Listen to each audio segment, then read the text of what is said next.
দেখতে থাকেন গাইজ আপনারা কোনটার কি কাজ। এই যে এটা হইছে চাইনিজ ভাষাকে ইংরেজি ভাষা করে কনভার্সন করা যায়। তারপরে নিচে চলে গেলাম একদম। এটা কিসের কাজ, এটা না করলেও চলে, সমস্যা নেই। এটা উপরে অফ অন আছে, এটা না করলেও সমস্যা নেই। এটা হচ্ছে আপনার তারিখ টাইম ঠিক করার জন্য। আপনার আজকে কয় তারিখ, কয়টা বাজে, এগুলো টাইম টাইম যা আছে আপনি সেট করতে পারবেন, এটা সমস্যা নাই। এটাও সমস্যা নাই। উপরেরটা এই সব কটা ঠিক আছে, এটাও সব কটা ঠিক আছে। আমরা এটাতে বের হয়ে গেলাম, এই চলে গেলাম বের হয়ে। এটা হচ্ছে একদম নিচের পার্ট। এটা হচ্ছে আমাদের সামনের যে কোনো বিপদে থাপ করে ব্রেক হয়ে যায়, ইমার্জেন্সি ব্রেক যেটা, এটা হচ্ছে এটা এখন অফ করে রেখেছি আমি অবশ্য। তারপর আপনাদের সাথে আমি দেখাই দিচ্ছি কিভাবে অফ করে কিভাবে অন করে। এই মাঝখানেটা চাপ দিলেই অন হয়ে গেল, আবার মাঝখানেটা চাপ দিলেই অফ হয়ে যাবে। এই যে অফ লেখা এসে পড়েছে। এখন এই যে আমি ব্যাকে চলে আসলাম, অফ। এটা হয়েছে আপনার সামনে আশেপাশে গাড়ি থাকলে পরে খালি টু টু টু টু টু টু করে আওয়াজ হবে, সেই ক্ষেত্রে আপনি এটা বন্ধ করে রাখাটাই বেটার আমার হিসাবে। আশেপাশে গাড়ির আশেপাশে মানুষ থাকলে পরে, গাড়ির রানিং অবস্থায় গাড়ি থাকলে পরেও খালি আওয়াজ দেবে, এই কারণে এটা বন্ধ করা রাখাই ভালো।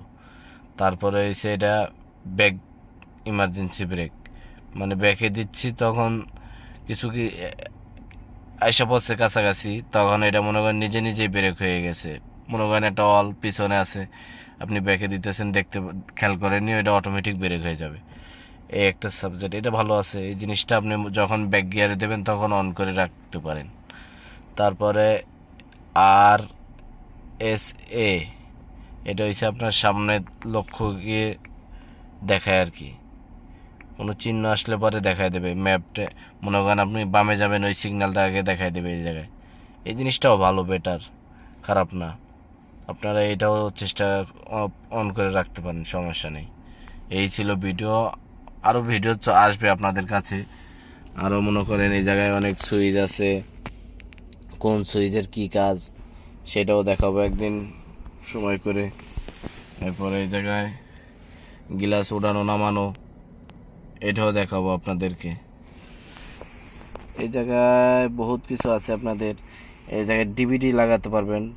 এটা হচ্ছে আপনার হেডলাইট এর মাধ্যমে এটা অটোমেটিক ডিপার মারবে।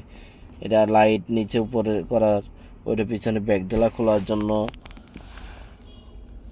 তারপরে এসির ফাংশন তো আপনারা কিছু হইলেও বোঝেন নাকি। এটা হচ্ছে অন, এই যে আপনার এসিও স্টার্ট আছে, এটাতে চাপ দিলে পরে এসি অফ হয়ে যাবে। এই যেরকম এই যে এটাতে চাপ দিছে এসি অফ হয়ে গেছে। আবার এসিতে এই যে এটাতে চাপ দিলে পরে এসি অন।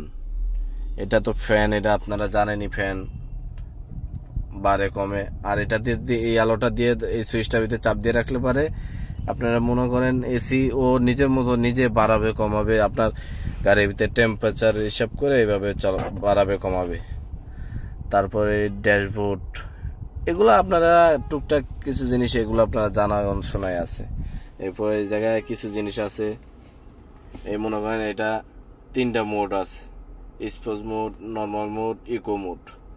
ইকো মোডে চালালে পারে মনে করেন স্পিডটা একটু আস্তে ধীরে চলবে, কিন্তু তেল খাবে কম। স্পোর্টস মোডে মনে করেন গাড়ি টান উঠে যাবে সাথে সাথে, কিন্তু তেল তো খাবে বেশি, এটা তো আপনাদের আইডিয়া আছে। এরপরে রয়েছে আপনার হাইব্রিডের কারণে, এটা হাইব্রিডের, এটা রোডের একটা সাইন টেন হবে হয়তো। আরও কিছু আছে, যে মনে করেন আপনার অটো ব্রেক, আপনি গাড়ি পার্কিংয়ে রেখে দিলে পারে এটা অটো ব্রেক হয়ে যাবে, সেক্ষেত্রে আপনার এই ব্রেকের সুইচে চাপ দেওয়া লাগলো না, এটা হোল্ড ব্রেক। তারপরে আপনার এই যে গিয়ার সম্পর্কে তো আপনারা কিছু হইলেও আইডিয়া আছে। এটা হয়েছে আপনার পার্কিং, এটা ব্যাকে, আর হয়েছে ব্যাকে, এটা হয়েছে নিউট্রাল, এটা হয়েছে ড্রাইভ। এটা হয়েছে আপনার কোনো গাড়ি সামনেতে আস্তে আস্তে আপনি ইউটার্ন করতেছেন, ইউটার্ন করার সময় সামনে দেখতেছেন একটা গাড়ি, তখন এটার ভিতর দিয়ে স্পিড মোডে টান দিতে পারবেন। অথবা আপনি ঢালো রাস্তায় উঠতেছেন, ব্রিজে একটা ঢালো ব্রিজে উঠতেছেন, তখন এই বিতে দিয়ে আপনি অনায়াসে উঠে যেতে পারবেন। তাই এই ছিল ভিডিও, আপনাদের মাঝে আরও কিছু ভিডিও নিয়ে আসবো।